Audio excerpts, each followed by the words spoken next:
And please mute if you don't speak. So, hello, bonjour, guten Tag to everyone in this webinar today. I'm very happy to welcome you to this webinar presented to you by the European Champions Alliance. My name is Andrea Vaughan. I'm one of the co-founders of the European Champions Alliance, and I will host this webinar today together with my colleague Dominique Tessier, who is our cybersecurity focus group leader at the ECA. So just a few words on who we are. We are a non-profit association, and we have been created in February 2020, so a little bit more than 2 years ago. And we are building an ecosystem of startups, scale-ups, SMEs, corporates, and industry experts. And we are all committed to European tech and to European values, of course. We leverage our network by sharing market knowledge with our members and with our ecosystem. And we activate joint business opportunities between our ecosystem, our members. And the goal is, of course, to support the growth of European technology champions that we need in Europe today and in the future. So we organize a lot of events like this webinar. We publish industry-specific information like buyer's guide, mappings, articles, interviews. You can find all of this on our website and on our blog. And also on our YouTube channel and LinkedIn page and everything, almost all of the channels are covered. We have over 60 European members today in our network and a lot of partners that we collaborate with in our actions. We also organize a lot of internal meetings for our members only, networking opportunities, working sessions on various European topics, might it be HR, sales, marketing, scaling, recruiting, it's very many topics that we tackle and where we have exchange between our members. You can become a member as a private person or as a company. You can find all of the information on europeanchampions.org. And if you have any questions, let me know or write them in the comments of this webinar. So today we have a very interesting topic that has been chosen by Dominique and the speakers together on cyber risk analysis. And we're very happy to welcome our speakers that I will just present with their name and their company. And then Björn, who is with us in this webinar, will post the description in the chat so that you can read a little bit about the speakers that we have today and also follow up maybe with your questions later on. So we're very happy to welcome all of our speakers. First of all, Cody Barrow, who is the VP for Intelligence at ECLECTICIQ. Then we have Pierre Calais, VP International Business at the French company EGERIE. Fabien Dombard, VP for Strategy and Growth at SEKOIA, and Frédéric Le Bastard, who is the President of INTER-CERT France. So thank you all for being here. We should have also had Pierre-Luc Refalo, who is the Group Risk Director at Capgemini, but unfortunately he had let's say another problem and he couldn't join us, unfortunately, today. So our topic, as I said, cyber risk analysis, a good first step to become cyber resilient. And now, without further ado, let's get started. We have a quick Q&A sessions at the end of the webinar. Please leave comments and questions in the chat and we'll get back to them later on. So Dominique, now over to you and to our guests.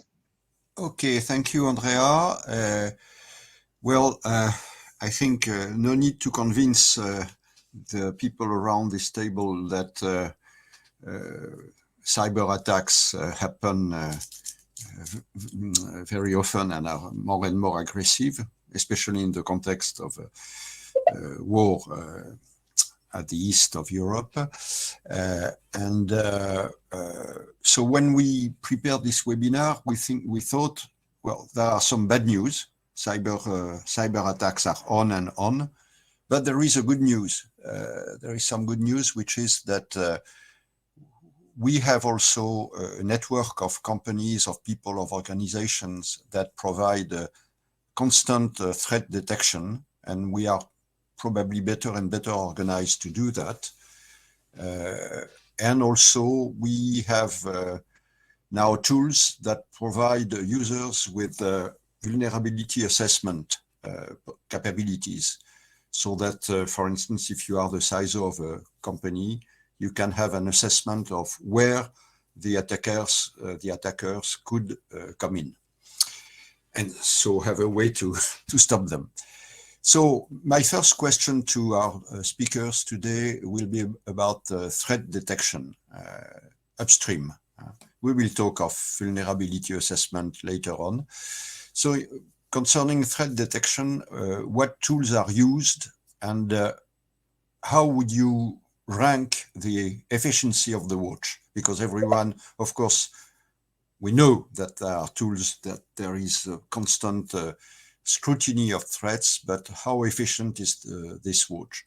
Maybe I would like to ask Cody to be our first speaker on this question, and then all our speakers will be free to, of course, to say their word. Yeah, thank you.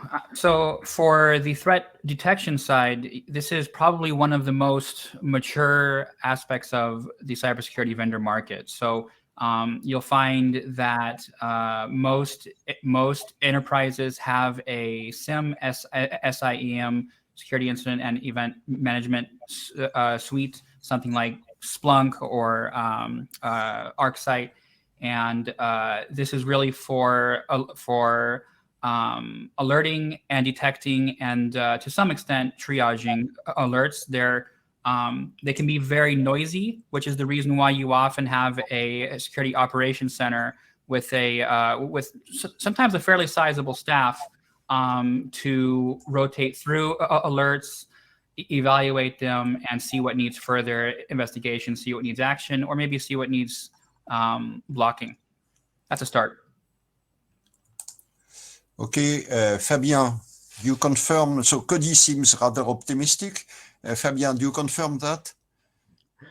Well, I mean, first off, when preparing this webinar, I've been trying to wrap my head around the term risk, because that has a lot of different meanings, and very often it brings back the memories of the good old three line of defense, right? Where we have the first line detecting, the second implementing the policies, and the third line, providing some oversight, right? And what Cody described, with the SIEM, is a tool which is generally sitting within the first line, but which is in charge to implement a policy which is coming from the second line, right?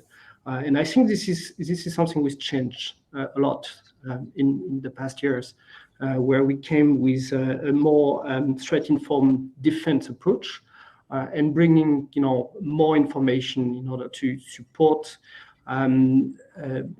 better detection model, where some of these policies were becoming irrelevant. I'm thinking, for instance, about passwordless policy. When you had a search of kilometers, what does that mean? How do I detect these two topics are coming together, but how do I tackle that, right?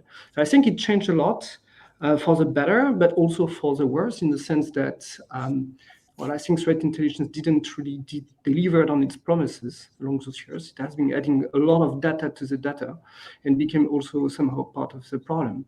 And there has been a lot of work in terms of tooling by the community to actually bringing open standards, to actually helping solving some of those issues, and tackling the threat where it hurting most on the modus operandi / technique taxes in procedures, instead of playing whack-a-mole with IPs and domains and so on, right? So my view is a bit shared on that. I think definitely a lot of progresses, but there are still definitely some way to go in order to really hit this risk button in a proper fashion. Okay, Frédéric, on your side, you are chairing INTER-CERT France, so you have a very broad view of how the watch, how the surveillance of threats is going on. How do you see things? Well, I think Cody and Fabien told two things very, very true. You need SIEM, of course. You need also good threat intel information. And the combination of the two is usually a hard thing to achieve. You will find very performant people working on SIEMs. You will find very performance people working on threat intel, but it's not always easy to mix both profiles to get high quality detection. So usually the SOC gets overwhelmed with many detection, and it's a real pain to handle. And I know many teams today who are struggling with analyst fatigue because they have many useless alerts to deal with. And I think one of the key points is to be able to improve the quality of the alerts, to be able to handle the risk properly. Okay. Okay, so maybe we could come to the second question now, which is more downstream. That's vulnerability assessment or risk analysis. You can use both words. Pierre, what is exactly vulnerability assessment? What is it about? What is the objective? That's a very good question. Thank you, Dominique, and good afternoon, everyone. Well, I will come back to what Fabien said about the word risk, the other words threats, vulnerability, and so on and so forth. Vulnerability is really defining something from the technical point of view that will lead to a weakness in your IT system, whichever it is. While as for me and for EGERIE, risk is a little bit different. A vulnerability has a consequences, which is a risk, and a risk has itself an impact. And I think that the most important today is trying to and being able to link all these different things that are probably not seen as a whole as of today. What do I mean by that? As you said, vulnerability, it's really a question of seeing a problem from the technical point of view. And I can share with you some experience I've got in the past with vulnerability assessment. When you start to do some vulnerability scanning on a network or whatever, well, the result is that you have a lot of vulnerabilities. In some cases, it could be hundreds, even thousands of vulnerabilities. So you have detected something that from the technical point of view could be a threat. But the problem now, once you have that, is to answer the most difficult questions. Is it a false positive? And what impact does this vulnerability really have for me? And I would say at the end of the day, for the business of the company. I remember I can tell you a very short story with a customer who had many web applications and who was on a regular basis doing vulnerability scanning on its web applications and rid of applications. And he was really happy to show that over time, he has been able to patch and to decrease the number of vulnerabilities. But the real question is, if there is only one left, if this is the most important in terms of the impact, if this vulnerability is used and creates a successful attack, then it was mainly useless to patch all those hundreds of vulnerability for which the impact is very low. So, the question is not alone the vulnerability, but the vulnerability and the impact on the information system, and at the end of the day, on your activity, whether it's business or something else. Okay. Before giving the floor to our other speakers, I would like to rephrase what you have said to be sure I have understood you well. What you say is basically that you can find hundreds of defaults in an IT system or weaknesses, let's say weaknesses. But what really you have to measure is what where would be the the biggest impact. We all know that we have, well, in an IT system, it cannot be 100% safe. It's not only the case for IT system, but for the whole life. We know that for sure. But in this case, what you are calling for is to measure, is a sort of management view. You are saying what you need really to assess is what would be the defaults that could have the most important impact for your business. Okay. Do you share this view, the three others of you who wants to speak on that?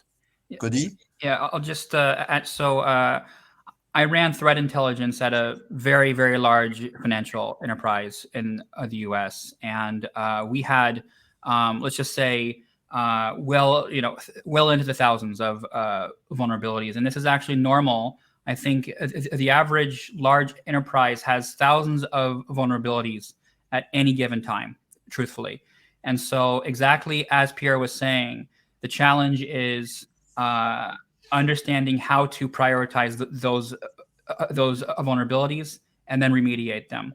And also, depending on who you ask, on what sort of study you conduct, remediation time for internet-facing vulnerabilities can be anywhere from 2 months on the faster side sometimes to up to a year, because you might have a system that is part of the printer network at an offsite somewhere, or somewhere like Amsterdam Stock Exchange, right?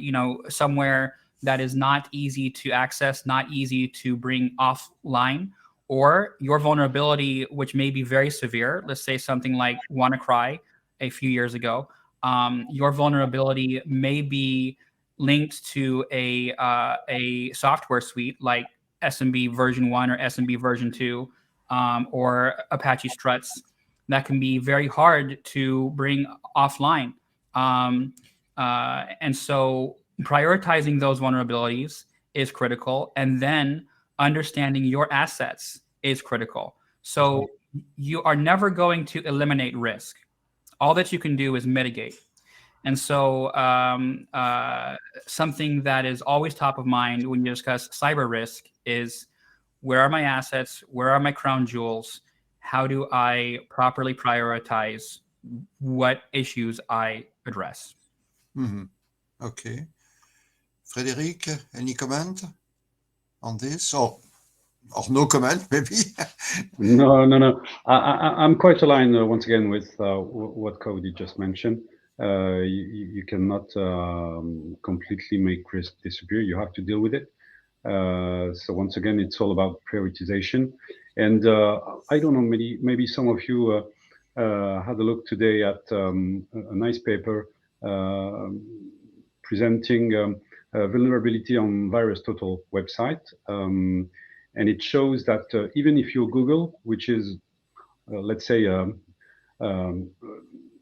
companies that works kind of well, it might take up to 8 months to handle internet-facing vulnerability in such a critical site as VirusTotal. So I would say it's not easy, but the only thing to do, in my opinion, is to be able to communicate with top management to make them understand they need to deal with it.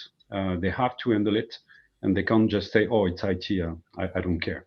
And that's probably the key. Very important, I think, this point. Yeah. Fabien, anything?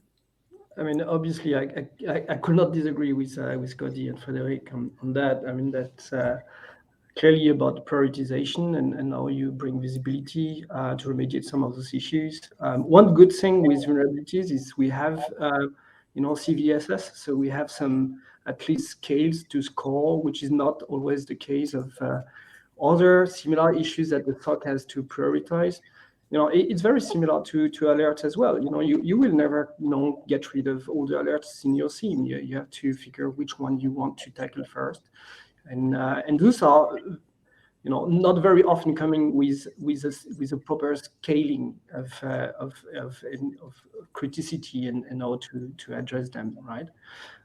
So that's obviously feeling like a bit emptying the sea with a teaspoon day after day when you're into operations, but this is what it is.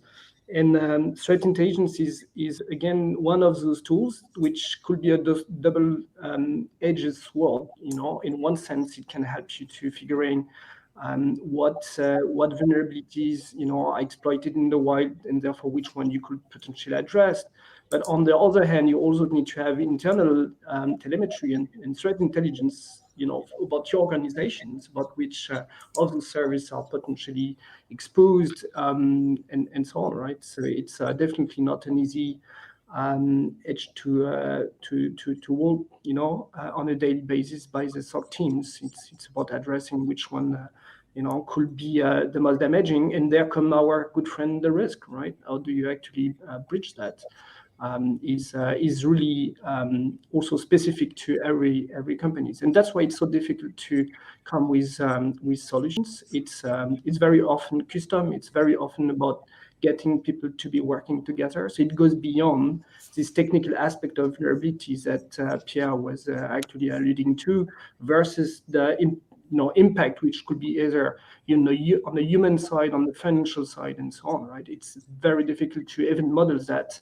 And therefore, what left to us is this communication aspect. How do we bring it to the right persons, to the right attention, and do not cry wolf? It's also part of it. Mm-hmm. Okay. Let's take some time to dig perhaps a little more into details about vulnerability assessment. Pierre, I would like to understand better what tools do you provide, what do you propose, how these tools are used, how efficient are they?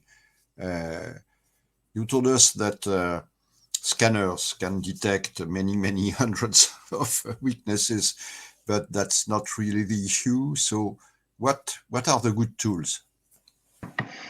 Well, I think that it's not only one tool. Of course, you need vulnerability scanners, vulnerability assessment.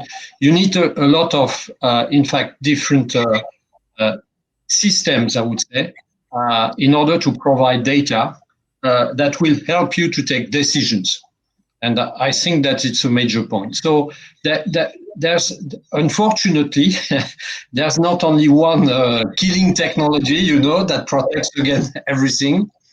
And something which has been raised is the problem of involving people, and the problem of communication, the problem of stakeholders who has to be involved in cybersecurity in general. So it's not purely a question of technology, even if a lot of technology, including vulnerability assessment, are of course evolving. And for example, there in the vulnerability assessment market, there has been some moves toward the trying to prioritize the vulnerabilities in terms of patching and so on and so forth. But you need also the human judgment.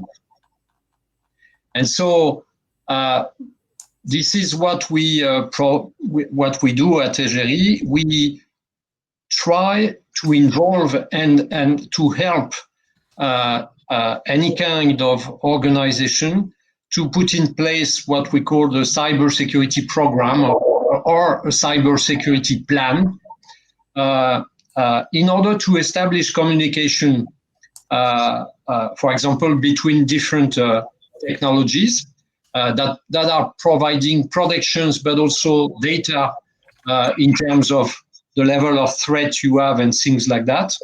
But we try also to help organizations to involve people in order to participate to these cyber plans or cyber programs in order to try to take the right decision, because of course it's not always 100% truth, and everything is working fine. I'm not saying that, but it's really a question of collaboration, organization, and I would say at the end of the day, involvement of almost everything in a company.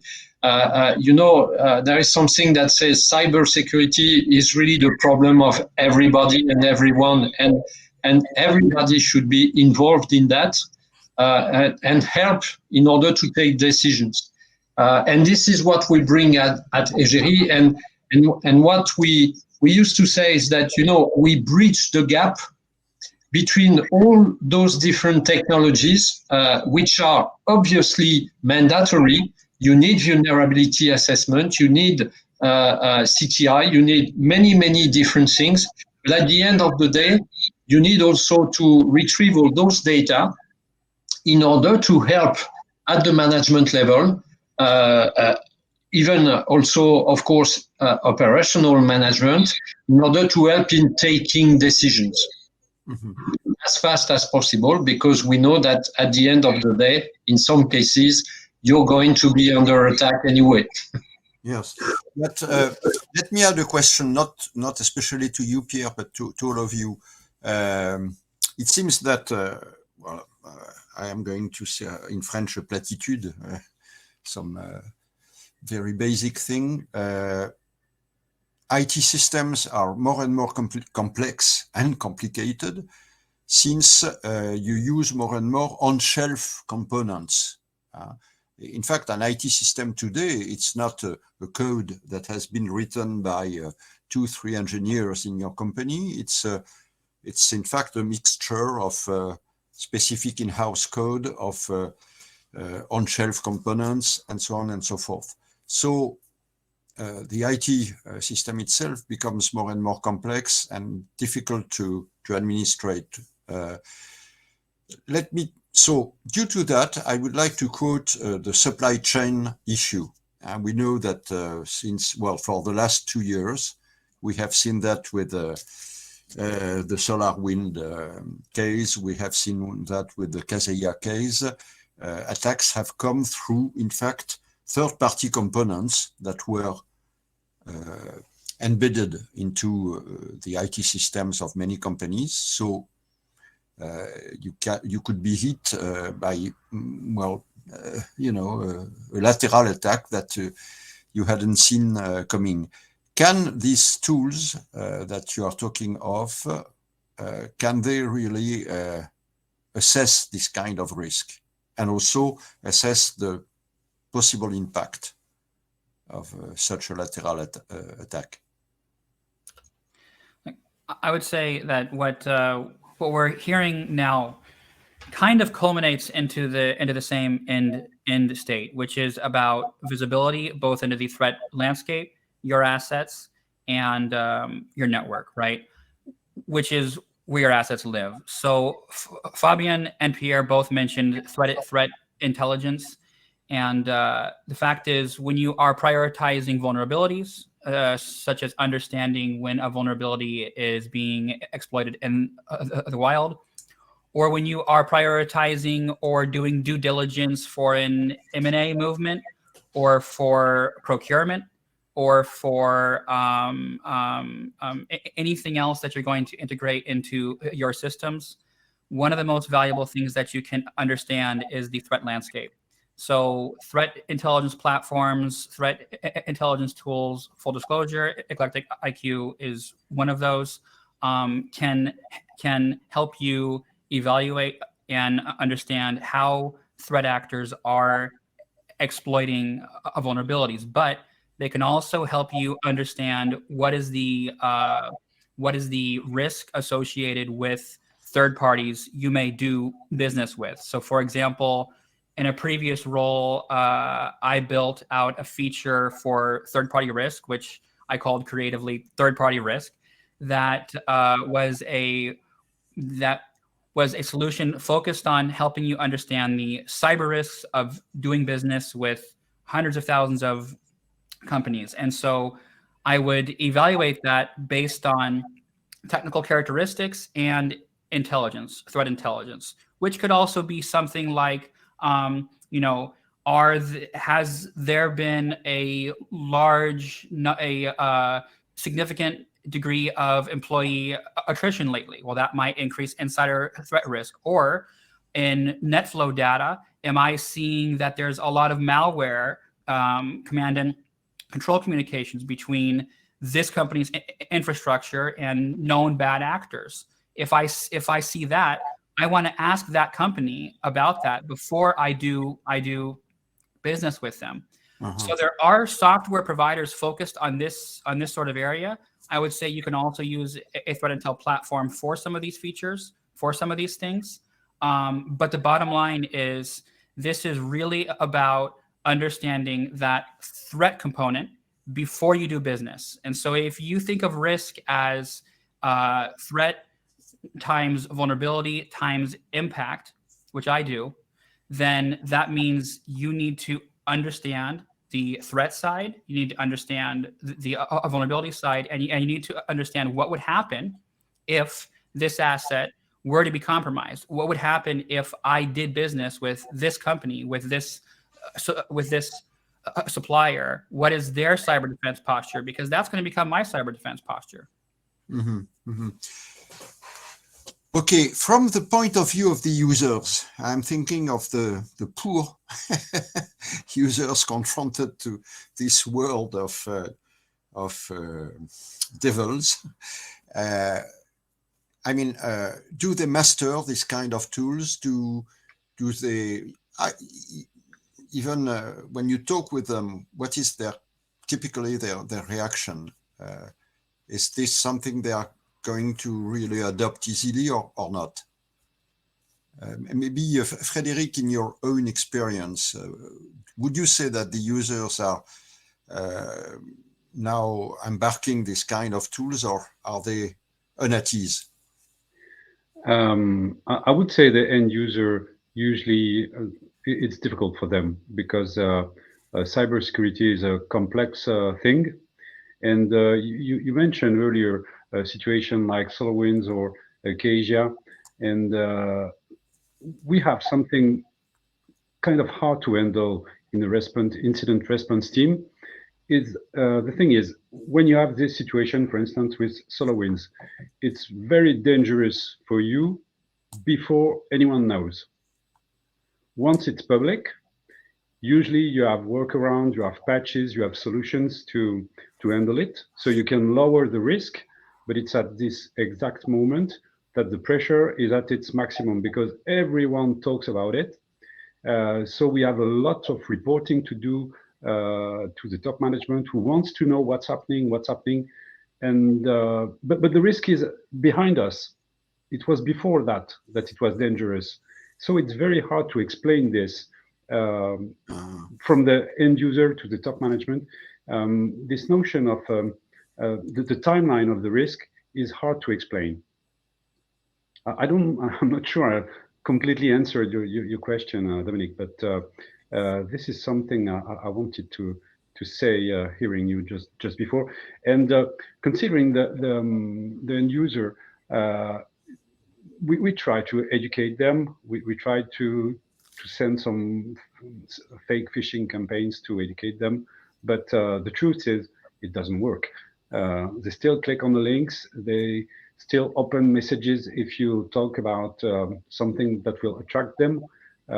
So usually, it's such a complex matter that I don't think they can handle it. So we have to take this as a risk. It will happen. People will open link. People will open files, even if they don't know the sender. And so how do you deal with this? That's how we have to take it. Okay. Yeah, I honestly still feel that putting the blame on the end user is unfair, but that's a longer conversation. It was not my purpose. No. Mine either. I think it's a very interesting, obvious point to address, but I think it will take us quite some time if you want to really speak about it. But back to this level of complexity, I mean, this is this is really a staggering task for any team to address, high-profile vulnerabilities, because as Frédéric said, on one side they have to deal with the problem, but it's also generating a problem on its own, because you actually have to report. You're having your attention teared apart into different directions. To making sure that all the stakeholders are properly informed, in the same time that you're actually taking the right measures against the particular threat that you're facing, right? And some of the problem we've seen is a difficulty for the team to deploying the detection capabilities. I'm trying here to connect back to the threat detection part of the conversation. So how do you detect the threats in a timely fashion? And all that, in timeliness is key. Is key, about obviously answering the threat, but it's key, to consider what kind of information you have and how updated it is and so on, right? And then how do you deploy in a timely fashion the countermeasures? And very often, just the time to actually define and qualify the detection rules for the customers to actually roll out and just verify that everything is working fine is also a huge challenge. So part of what we've been doing is to working the most to operationalize this information in order to not being part of the problem, as just throwing a lot of information to the customer, to actually helping maybe to deploy to detect some malicious domains or IP addresses that attackers could be using and so on. But coming with a solution which could bring some level of insurance to detect the threats while the team keeps working on the different aspects of the overall response plan, right? So that's how we've been helping customers, and still there's so much to do. So it's just one part of the solution here, but the customer is very often not agile enough to actually bring all that together in a plan which will address some of those vulnerability fast enough, and unfortunately still compromise will happen, and you're still going to have a lot of cleanup to do afterward. Okay, maybe Cody, you wanted to say something? Yeah, just I'll make it pretty quick. Frédéric earlier mentioned quite a bit about being reactive, honestly, versus proactive. And I think what we're really discussing here in this last 5-10 minutes is cyber resiliency, right? And so NIST in the US, and forgive me, I don't have offhand the EU equivalent, but NIST has a newer standard, about 6 months old, that focuses on how to develop cyber resilient systems, and it really focuses on what they call anticipation, or you need to anticipate, withstand, recover, and adapt. So ultimately, we can assume you will be breached or you will have some sort of compromise. But how resilient are you? How are you able to recover from that? And how much of your operations can you sustain throughout the incident? That's something that I think you're going to see discussed much more going forward.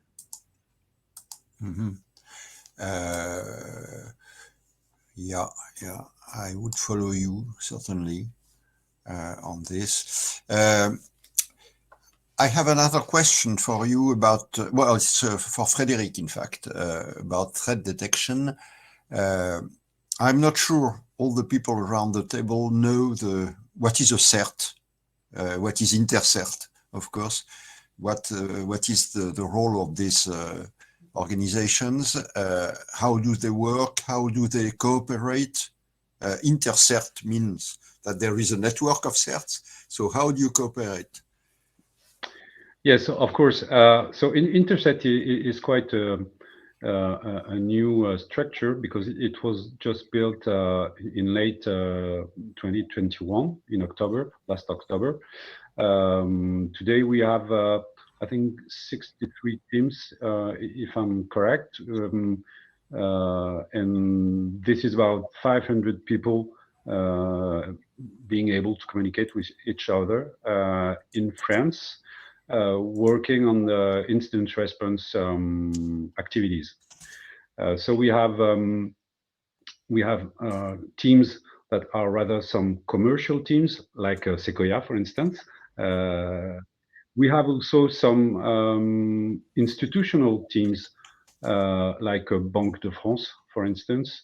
And we also have some internal teams, like maybe Société Générale, which is a French bank. And so these teams work in different verticals, but usually have some common adversaries, because we have many non-specific attacks. We used to talk a lot about APTs. It exists, but usually, except if you're a government or if you're working on some very specific verticals around military activities, you're not such a target for APTs. But you're clearly a target for everyone else. So every other threat in the landscape will be you'll be a target for this. So if you work on manufacturing tires or feeding people, you will have the same people sending you some spams, some phishing mails to try to collect your credential for Office 365. And it's interesting to share with other teams how they handle it, how they detect it, what works, what doesn't work, because it's a lot to know where not to go. It's interesting to know what tools to use, but it's also very interesting to know what not to do, because you will not lose your time. So the purpose of INTER-CERT is to allow these 500 people talking on a platform, chatting, sharing information on a daily basis. So we have very strong interactions. So this is for France, and you will find equivalent organization on larger scales. For instance, in Europe, mainly Europe, but there are also some teams outside Europe. But you have TF-CERT, which is a task force CERT. I think they have about 300 teams affiliated with TF-CERT. So we used to go in meetings and meet in person. It happens on I think a quarterly basis, something like that. And at a global scale, you also have the FIRST, which is a Forum for Incident Response and Security Teams, I think, which gathers worldwide teams every year on Asia, Europe, or America. So it goes around the world every 3 years, when COVID isn't in the game, of course. Yes. But yes, that's about how cooperation works. And in my experience, we have very close cooperation in France, because we have same culture, same topics, same regulation. It's a bit different if you're speaking with some people maybe in Malaysia or Colombia. They have different threats, different culture, different regulations. So the cooperation is maybe sometimes a bit more loose, but it's interesting to meet everyone and to see what's happening everywhere in the globe. Oh. That's a very interesting point. Cooperation, well, let's say, at European scale and between Europe and the USA. Cody, I refer to your previous experience, the other side of the ocean. Would you say that the Americans are working the same, or is it different? Is the cooperation easy between both sides of the ocean? Yeah, I would say same in spirit, but the implementation can look a little bit different. The US tends to have a little bit more resistance to to fusing government with the private sector. The exception, and I think this is a useful model or a useful thought exercise for Europe, is I think we all recall after the 2008 global financial crisis, things were quite economically fraught and uncertain, naturally. And so after that, it occurred to some of the very large financial institutions, really some of the world's largest that were in North America, that that level of systemic risk to the U.S. and frankly the global economy was unacceptable, and that sort of systemic risk was also imposed by cyber threats, to be honest. So some years ago, I think it was maybe 2015 or 16, 8 or 9 of the largest financial institutions created something called the FSARC, the Financial Systemic Analysis and Resilience Center. It's now been renamed to just the ARC, Analysis and Resilience Center. And that was really is an organization that helps organizations in the U.S. that pose a systemic risk to the U.S. economy with building a strategic layer of a risk register of really understanding their most serious cyber risks, and also providing them with some cyber threat analysis, with some baselining, just sort of a high-level SOP of sorts for these very large institutions, and a very special partnership. I think that in the European Union, you see something kind of reminiscent of that when you look at the National Cybersecurity Centers, the NCSCs, which is a very special model in the EU. I think all of the member states have an NCSC, and you see some very strong partnerships, especially here in the Netherlands, between vendors, NCSCs, and the broader commercial sector. And I think that's very healthy. I think that's very useful. And then when you're looking at transatlantic sharing, I think that's where right now you see some of the ISACs, some of the information sharing and analysis centers, if I have that right. And you see some other similar organizations sharing. And I see that during the coronavirus pandemic and during high risk periods, you'll see more sharing. You'll see sharing between analysts for underground threats, ransomware task forces, things like that. But in my experience, generally, you really have the European frameworks, and then you have the North American frameworks. And they're both maturing pretty rapidly.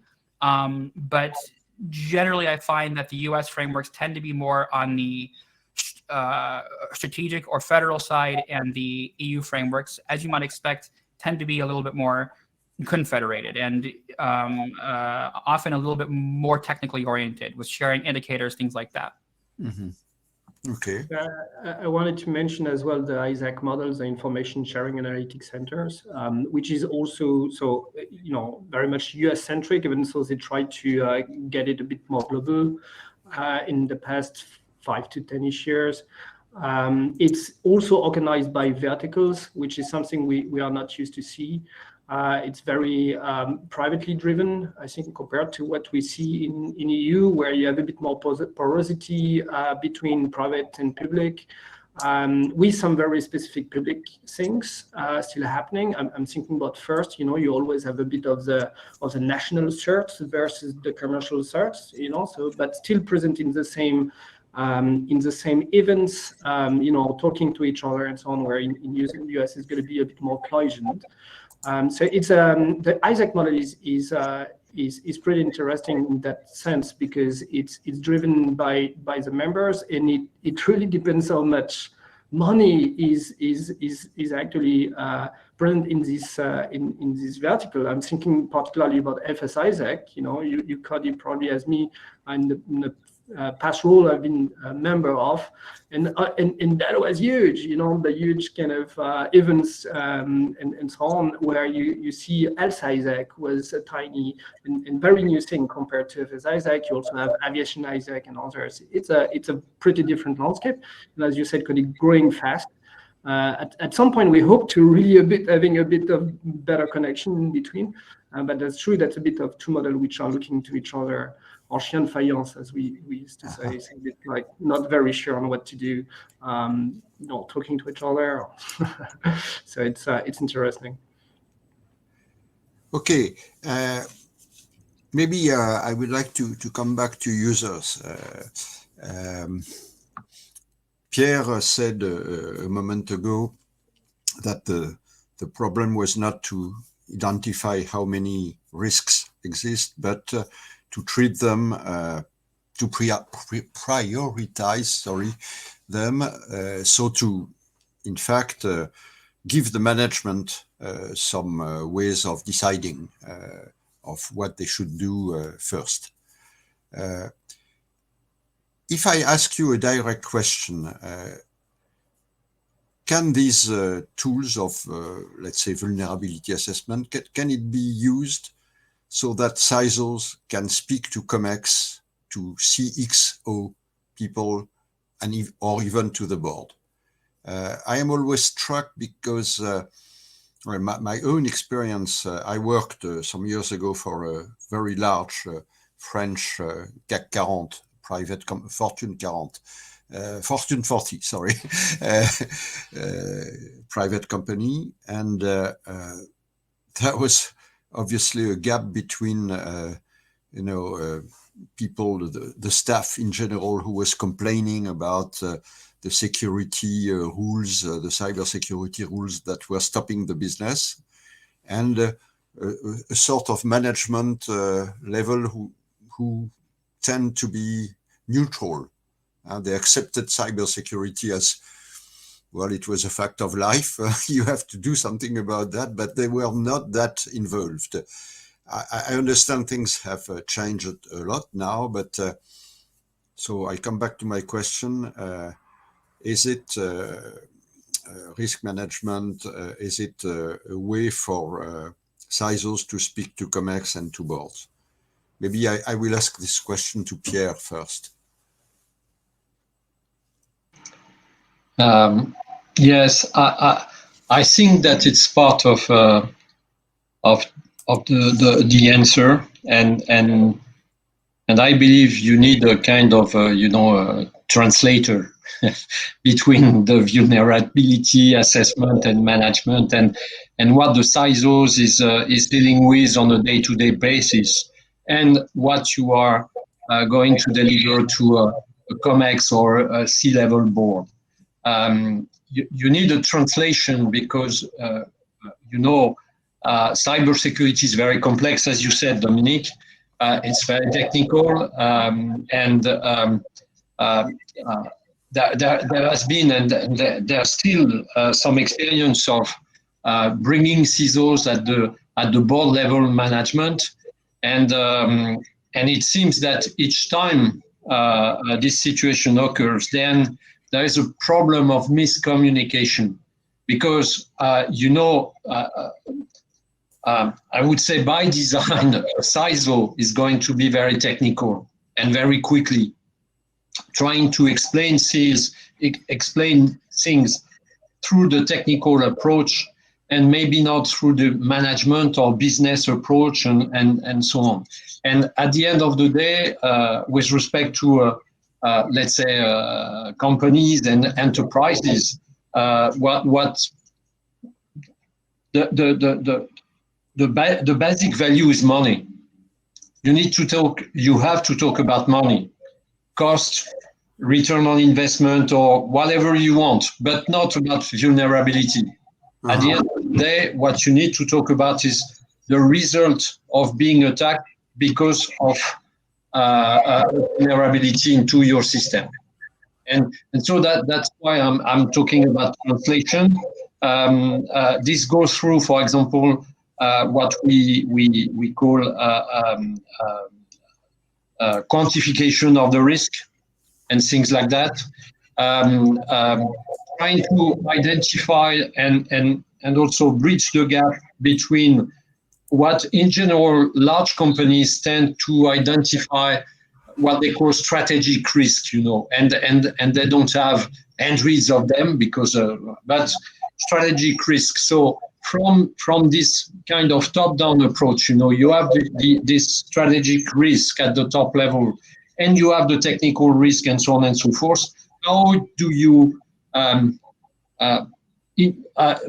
implement some potential communication between that in order to be able to transform the technical risk into strategic risk and at the end of the day financial data, and the other way around, from the strategic risk helping to take decision in terms of technical management of the technical risk.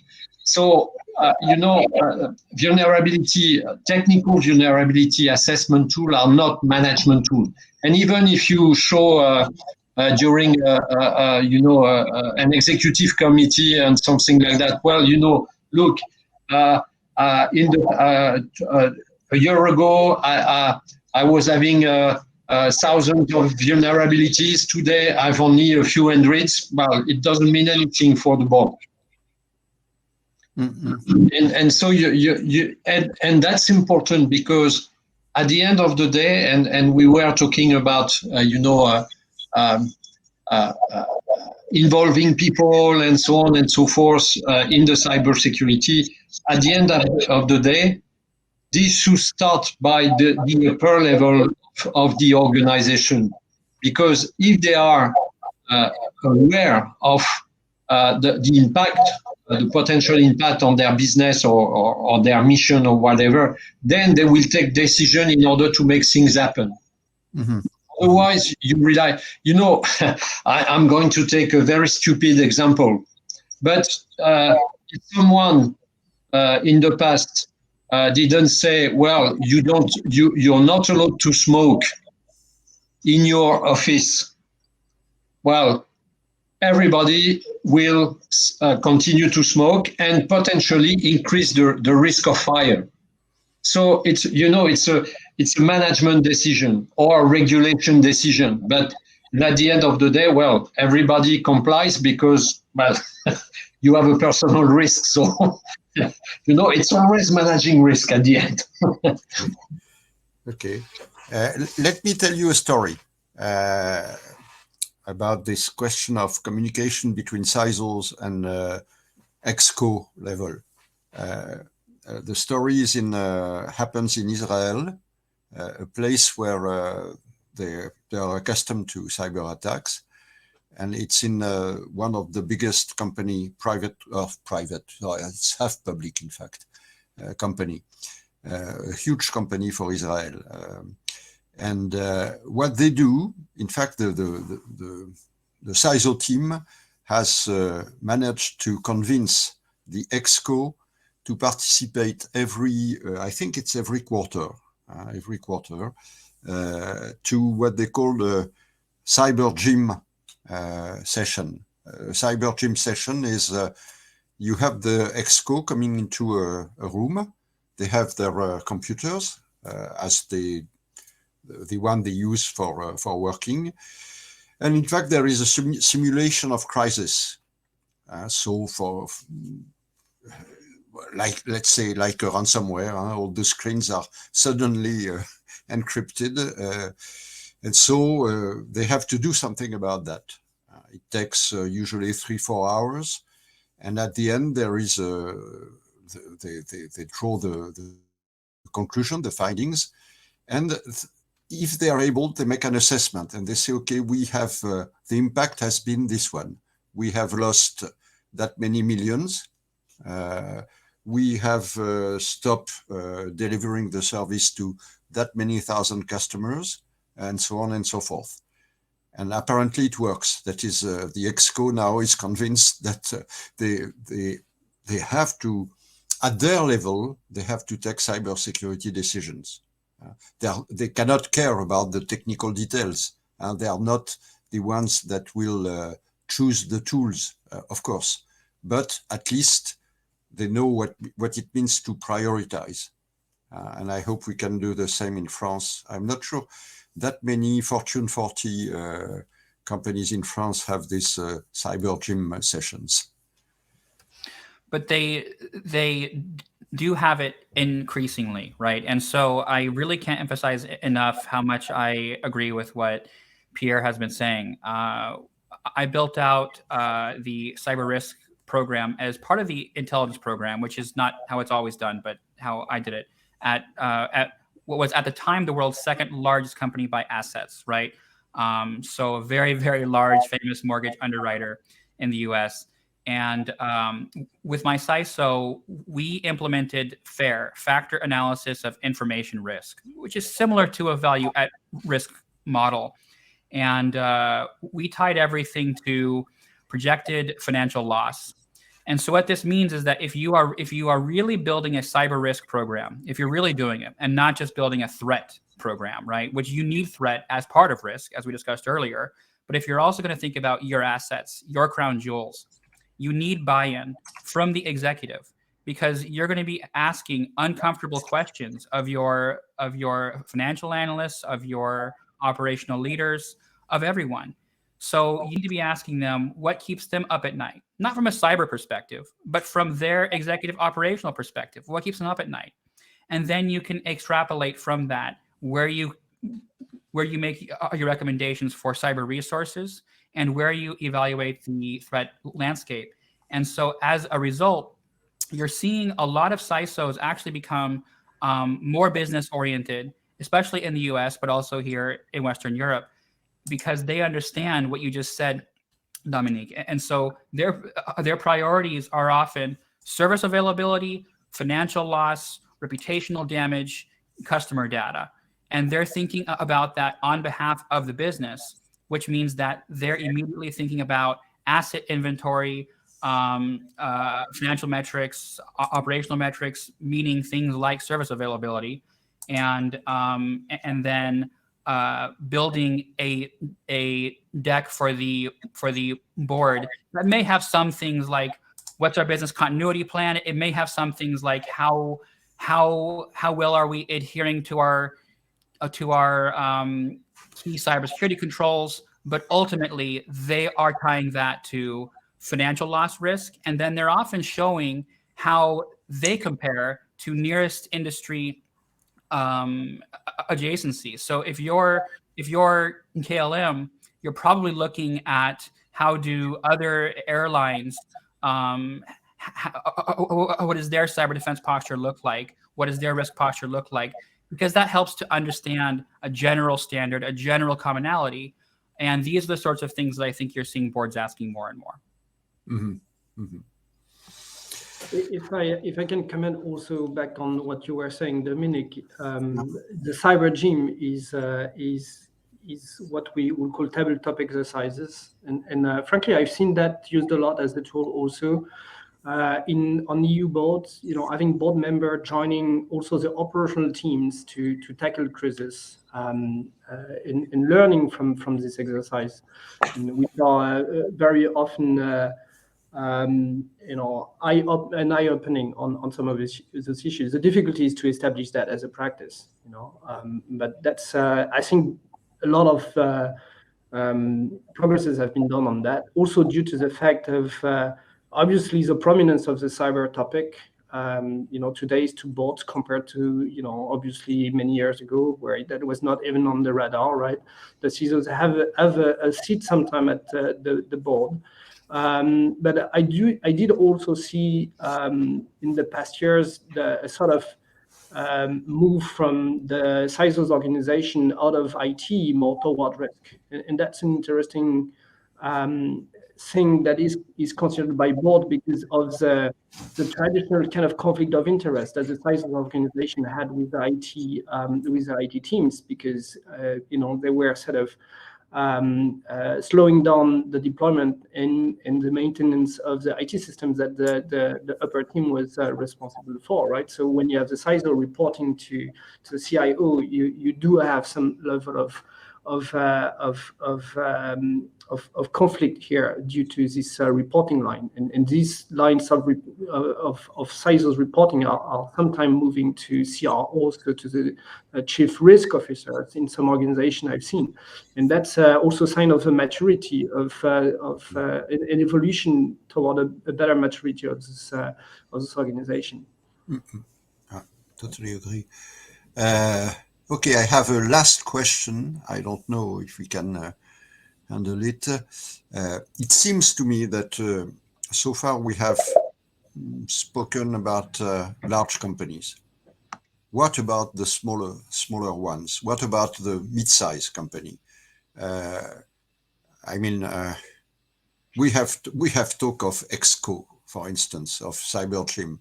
When talking of that, well, and that's my fault because I was the one to mention that. I was thinking of a very large organization in Israel. It's more than 100,000 people. What about the 500 persons company?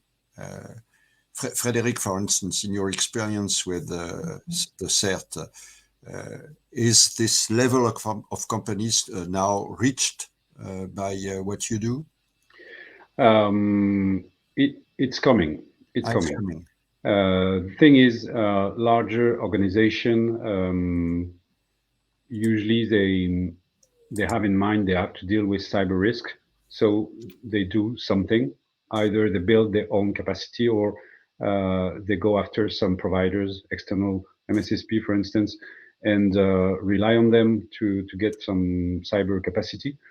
For smaller companies today, it's very difficult because usually you have like, let's say one guy or two handling the printers, the server, the backups, all the IT, and cyber is in their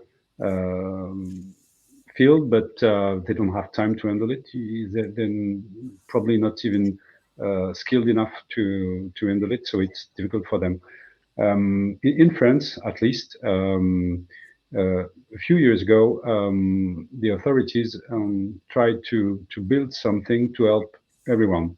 The name of this thing is Pharos in French, and you have a website you can go after. And they have this website, cybermalveillance.gouv.fr, where every person in France can find someone to help them. But it's not specific to SME. It's rather very large. So a few months ago, France decided to build some regional certs.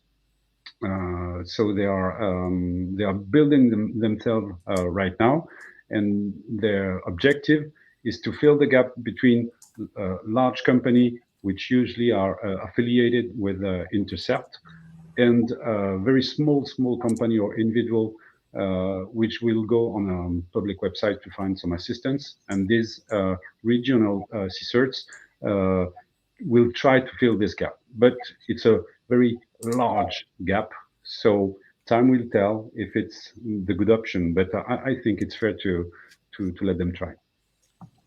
We do have similar conversation here where I'm living in Germany. Germany is known to have a huge amount of small businesses, so-called Mittelstand. It's over 4 million, right?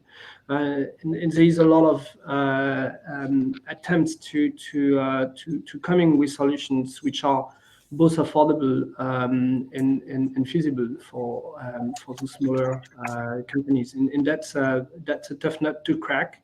I think it hasn't been going beyond the concept so far as I understand. France is slightly more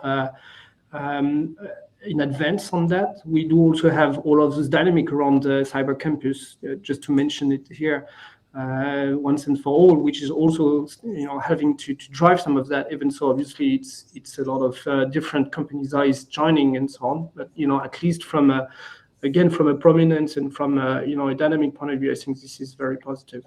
The US had sort of, you know, programs operated by the DHS to try to help disseminating also threat information to mid-sized companies. It never reached, I think, the small businesses, but, you know, that was part of the design. And what I want to allude to that is that there is also, you know, there has been a lot of work done on the technical solutions to actually helping collecting and disseminating information across also smaller entities. And today it also helped to compensate some of the lack of the resources, which is definitely the key of the issues here.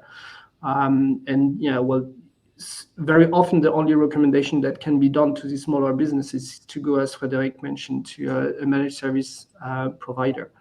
But there are some, I think there are some way to go also on the technical side to actually helping closing part of this gap at least, and helping smaller businesses to defend themselves at a price, you know, which is still comfortable for them, which is around the cost of an antivirus, because that's basically where the bottom line is fixed for them. Mm-hmm. Okay, so I am through the questions I had for you. Andrea and Bjarne, can you hear me? Because I don't see you, so I wanted to know. I don't. Yes, I can hear you. You're here. Wing. Okay, Bjarne. Do we have questions from the attendants? Not so far, no. There are no questions in the chat. No questions means that everyone is now convinced, satisfied, and happy. Probably. I think so. So speakers, really, you've done a marvelous job this evening. No more questions. I am looking at my on my screen. I have I can see if there are questions coming, and I can tell you for the moment it's a very silent place. So, Andrea, have you a question yourself? No, I mean, I was listening. I think it was really interesting to hear all of your explanations. And, you know, I'm let's say cybersecurity amateur, you know, working a lot with Dominique, of course, on those topics. So I think it's really interesting, and we will take a couple of you know, the topics that we have discussed today to make them available also after this webinar today to our audience on social media and our newsletter, because I think very many things that you said today will be valid for some time and need to be highlighted. So we're happy to do that. And we will find also the webinar on our YouTube channel, so it can be also watched later on, which is important. So for everyone who is watching today, you can, as I said in the beginning, become a member of the European Champions Alliance. We're happy to welcome you here in our network and to organize with you some other topics on cybersecurity challenges that we have today. So I'm looking forward to that. You can contact us at any time. Okay, thank you, Andrea. I would like to express how grateful I am to our speakers this evening, because you have really undertaken making clear something which is not in itself. It's not a given.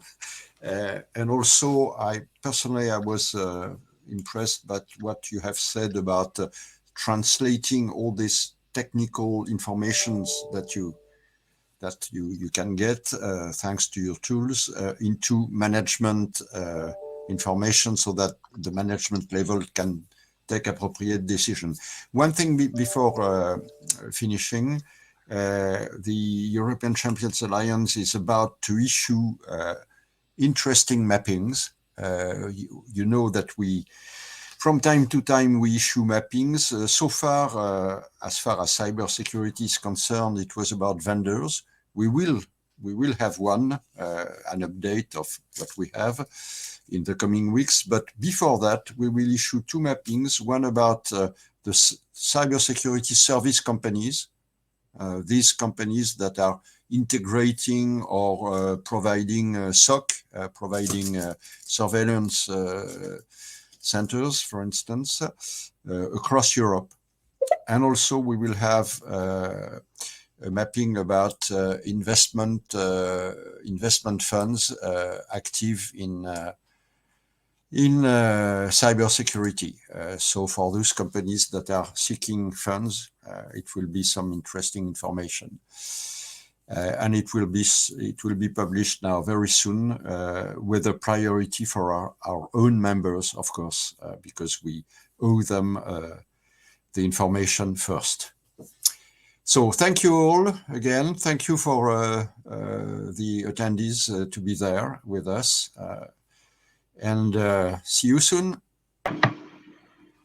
Thank you, everyone. Thank you. Thank you, Andrea and Dominique, for the organization. Thanks a lot. Thanks. Speak soon. Thanks to you. Bye. See you later. Yes. Bye-bye. Bye.